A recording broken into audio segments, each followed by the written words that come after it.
Hello, I'm Dr. Gloria Horsley. And I'm her daughter, Dr. Heidi Horsley. Heidi and I want to welcome you to Open to Hope Conversations, the podcast.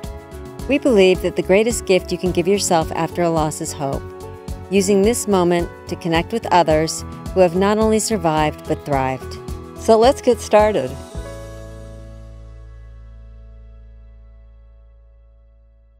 Welcome to the Open to Hope Show. I'm your host, Dr. Gloria Horsley, with my daughter and co-host, Dr. Heidi Horsley. These shows are brought to you by the Open to Hope Foundation with the mission of helping people find hope after loss. Well, Heidi, today we're going to talk about being trapped in trauma during the COVID-19 epidemic. So a lot of people are feeling stuck in grief right now, Heidi, and they're stuck in their homes and they're wondering what to do. And they may have had not just the COVID-19, but they may have had some other losses in the past few years. And we want to figure out and help people to deal with getting unstuck from their trauma right now. So you want to introduce our guest? Absolutely. And I also want to say, I think people are trapped in trauma because they're also fearful of getting COVID-19. And so ways to alleviate the anxiety out there and, to put people more at ease with it. So our guest today is Ilene Smith. And Ilene is a young bereaved widow. Her husband, Bill, died 4 years ago. And much of what she's talking about today, she actually has implemented and utilized in her own healing process. She is a certified professional coach and a somatic experiencing practitioner. And she is the author of Moving Beyond Trauma, The Roadmap to Healing from Your Past and Living with Ease and Vitality. And Mom, can you hold that book up? Because I know you have it. Here it is. Moving Beyond Trauma. It's a great book. And after hearing this, you're definitely going to get it. She's got some great ideas. Welcome to the show. Thank you guys for having me. I really appreciate it. I know in the beginning of your book, it's not specifically about this time that we're in right now, but the reality is it's got so many good ideas. We're going to be giving you healing exercises that you can do while you are in your space right now with your social distancing. One of the things that you say in the book is that if people are in trauma, they need to beware of their impulses. I think that's so important for everybody right now. Beware of your impulses, because some of the things you want to do are not great, right? No, and they're only going to make you feel worse in the end. I mean, I think the thing with impulses, right? We get the quick fix, and then what comes out of the other side of it is always the crash. And right now, it's really about slowing things down enough so that we can actually teeter on that discomfort without trying to push ourselves away from it and wind up in even more discomfort with the impulsive behaviors. I like this, Ilene, because what I'm hearing people say oftentimes is that they're overeating and they're eating a lot of carbs. They're over drinking. They're drinking too much alcohol, and they're going on Amazon and overspending. Mm-hmm. What are maladaptive behaviors? Maladaptive behaviors are just ways not to have to feel. They're ways to numb out. Mm-hmm. And so I think that's a lot of what we're doing right now. If your self-care isn't intact, it's really easy to go there. Well, I like the idea also, you say create a safe space. I think that's important right now because where we are, I'm sheltering with my daughter and son-in-law and 2 kids. An older kid and a teenager. And, we can all get on each other's nerves. It's, 6 of us together, and we don't have huge houses. So creating a safe space. I happen to have my bedroom.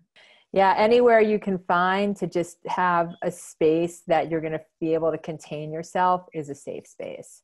Mm-hmm. But I also think, in some ways, how wonderful that you're getting this time to be together because, right? I mean, our lives are so busy. And I think what's going on is, we're really being forced to slow things down. And we're not used to it. We're not used to this at all. And then you say to ingest the information that you're learning about yourself. I love that. It is a time of self-discovery if you stop and think about it. I mean, how I respond to these people that I am, in this space together with, it's about me. I don't have to respond that way. I can respond different ways. Yeah, for sure. It's hard though, you know, at times when our nervous systems start getting dysregulated and we don't have the distractions and we don't have our busyness, our nervous systems, you know, very easily can get out of whack. And I think that this is a time where we really have to dig deep and find the best versions of ourselves to make sure that our self-care is good. And it's a time of uncertainty, but it's also a time and an opportunity for healing. Mm-hmm. Oh, I like that. So how can we heal during this time? Tell me more about that. Well, I think there's a couple of things, right? We're being forced to slow down, right? So now so the way I look at everything, I'm always looking at what's happening with people's nervous systems, right? So we see this collective nervous system it's really actually, I would say right now, we're in a collective trauma vortex. So if you think about, like, this is how I define trauma, and this is really Peter Levine defining it. You know, trauma is about anything that it's too much, too soon, too fast, without any way to defend ourselves. Wow. So we are, you know, collectively in a trauma vortex with this pandemic. So what we know about trauma is that the sooner you can feel safe in the midst or in the aftermath of a potentially traumatic event, the more capacity you have to heal. So going back to how do we build that safe container? We have to build a safe container at home. We have to build a safe container within ourselves. You know, I say, you know, it doesn't have to be some overwhelming thing where you should go sit in your bathroom or your bedroom and meditate for an hour. This is about taking, I believe, especially if you have not been taking great care of yourself up until this point, this is an opportunity to start taking 10 minutes a day.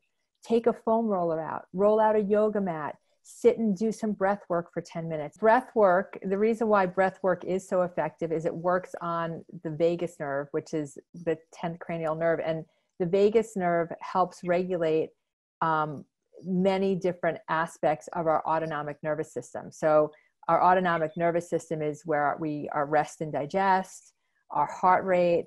It's all those automatic systems in the body that we're not paying attention to. But if they're not regulated, we can't regulate our nervous system. So the idea of breath work is it's an avenue to start balancing your nervous system and keeping your nervous system in harmony, so that, you know, we don't fly off the handle when someone that we've been quarantined with for several weeks, you know, is agitating us. It allows us to keep a more grounded self and a more centered self. Orienting is available to us at any time, at any given place. Orienting is just about looking around and noticing your environment, because so much of what happens when we're dysregulated is we're not present. So orienting allows us to bring ourselves back into the room where we are. So orienting can be something as simple as picking a color in the room and just noticing objects in the room that are that color. And it helps you to start creating more presence. And you'll notice as you start orienting, you can bring yourself back into the room, you can bring yourself back into your senses, and your whole nervous system does start calming down. Because what orienting does is it allows us to recognize that we're not in danger, right? When we're dysregulated, the dysregulation is our body going into fight, flight, or freeze, which is our survival states. I've had COVID-19 for 3 weeks, and I've tested positive, and now I'm at the end of all this, which is a beautiful thing. And I was isolated in my room, and now I'm just isolated in my house. So I've gotten to leave my room. The breath work was hard initially because I had a lot of upper respiratory issues, but they're telling people that have COVID, it's important to kind of really work on the breath. And even if you're coughing, to try to push through it, because the more you can do the breath work, the more, you know, your lungs will open up, etc. So I've done that, and it's been helpful. And like Eileen said, yoga has been really, really important. And not to get, you know, I think you said, I mean, we're so overwhelmed right now with trauma that we can be getting our heads can get the best of us in our thoughts. Yeah. And we need to get grounded, like you said, because the biggest fear, the biggest problem with having COVID-19 was the fear that it was going to get to a place where I couldn't breathe anymore. It never did. But I think I was getting, you know, I was working myself up So it sounds like some of this can get us grounded and say, like you said, right this moment we're safe. Don't go into what might happen. Right. And it actually, you said something really, that really kind of struck me a minute ago about them like telling you to keep doing some breath work, Yep. but there's an added emotional benefit to it as well. Because the idea of like body-based therapies is to help you create enough safety in your body to know that whatever is coming at you or whatever you're experiencing, you're not going to die from. Mm-hmm. So it's almost like doing the breath work helped you build some resilience to know that you were going to be okay. So it probably lowered your stress level as well. It did, because what they said is your goal is to be able to hold your breath for 15 seconds. Wow. And that sounds super easy, but when you're having the COVID-19 initially, when I initially had it, I couldn't do that. Wow. So the more that I would practice the breath work, the more I got closer to that goal. Give me a goal. Right. And you found, you knew you were going to be okay. So yes. that lowered your cortisol levels. Yep. And helped build probably a little bit more oxytocin, which is the feel-good hormone as well. So that Let's helps. get to that self-soothing Exactly. exercise, because I think that that's what we're talking about, sort of, is self-soothing, isn't it? Yeah, it's all, well, self-soothing is just another way of building that safe container in your body. So like the self-soothing piece is, there's a couple of things with the self-soothing. And so are you talking about the self-hug exercise I talk about in the book? Oh, I like that. Yeah. So I give an exercise, and there's a couple of things about that that are so beneficial, is when you can feel your physical boundaries of your body and know where they are, it also helps with your emotional boundaries. They go hand in hand, because. So you're doing a self-hug? Yeah. Yeah. So I suggest in the book doing a self-hug and putting on some music and just feeling the outer boundaries of your body. I like that. Yeah. Yeah. Yeah. It's really nice. I tend to do this a lot. I do a somatic experiencing group at an eating disorder clinic. And we generally will start or finish with this exercise. And it's just, it's also about being able to contain yourself. You know, Ilene, I really like this right now, because I have not touched anybody in 23 days, including my children. Talk about your survival energy exercise. I like that. Pushing exercise. One person will push against the other, and then then what you do is you switch roles where the other person's pushing and you're just the support. Okay. I love that. Yeah, it's really nice. How about resourcing exercises? Well, we've all got resources, and resources are persons, places, and things that make us feel safe. So we've got internal resources and we've got external resources. And the more that you can tap into your resources and you can keep sight of them, you're going to keep your body out of overwhelm. I mean, there's been research that says just thinking about the things that make you feel good and comfortable produces more oxytocin and less stress hormones in your body.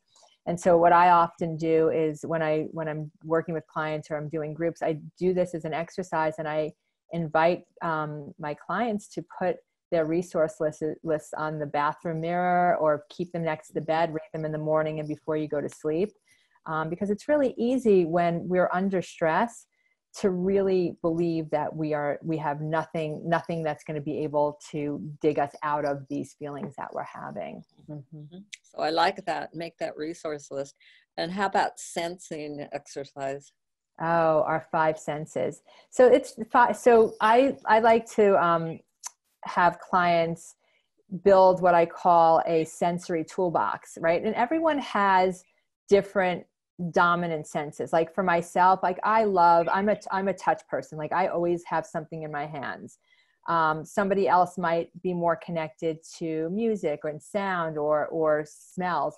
And so I suggest kind of finding the things that make you feel connected to your senses, and carrying that little toolbox, whether it's tactile things or whether it's essential oils, or knowing what you've got a good playlist. Because again, this is all about connecting to the body, because when we've had trauma and when we're in a trauma state, we very easily disconnect to our bodies and think about all the emotional eating or all the stress eating, we're not really hungry. We're not connected to our hunger and fullness cues. So getting more connected to your senses is a way for you to ground yourself. I love what you're doing. And please, everyone, get her book, Moving Beyond Trauma, because there's so much more, and she's going to explain this more clearly. And it's a time when we can make changes, isn't it? I think. I think it really is. I think it's a time that, discomfort is always an opportunity for growth. Mm-hmm. It's just how we choose to, it's what we do, what we choose to do with the discomfort. It's not about what's going on right now. It's about how we're going to choose to move through this, right? Do we want to move through this and use this as a learning opportunity? Because every day that we are confined and every day that we're in this discomfort, there's an opportunity to discover something new about ourselves. It's an opportunity to get quiet. It's an opportunity to connect differently with ourselves and the people around us. And it's also an opportunity for those who have had somebody die, say, in the last 3 years, and it's not directly related to this event, or even longer for us. It's a time when you can take a look at that and maybe release some of that trauma. And you've got wonderful ideas about how you can release trauma, because our body does, as Bessel van der Kolk says, the body does keep score.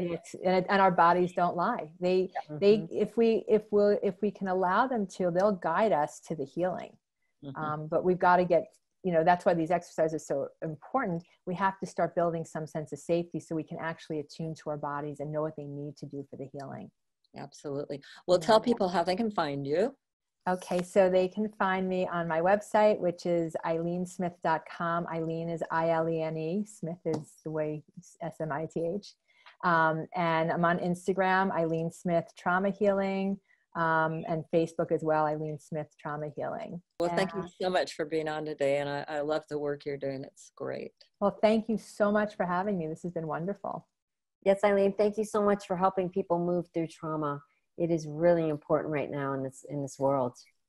Yeah, I mean, I hate to say it, but the timing of this book could not have been better, to be able to help people. Yeah. And thanks everybody for joining us today. And Heidi and I hope you will visit us at opentohope.com. And we also want to remind you that if you've lost hope, please lean on ours until you find your own, and God bless. I'm Dr. Heidi Horsley. You have been listening to Open to Hope, the podcast. You can follow Open to Hope on Facebook, Instagram, and Twitter. To learn more, visit us at opentohope.com and go to Apple Podcasts to subscribe. I'm Dr. Gloria Horsley. Join us again next week for another Open to Hope conversation, where we invite you to lean on our hope until you find your own.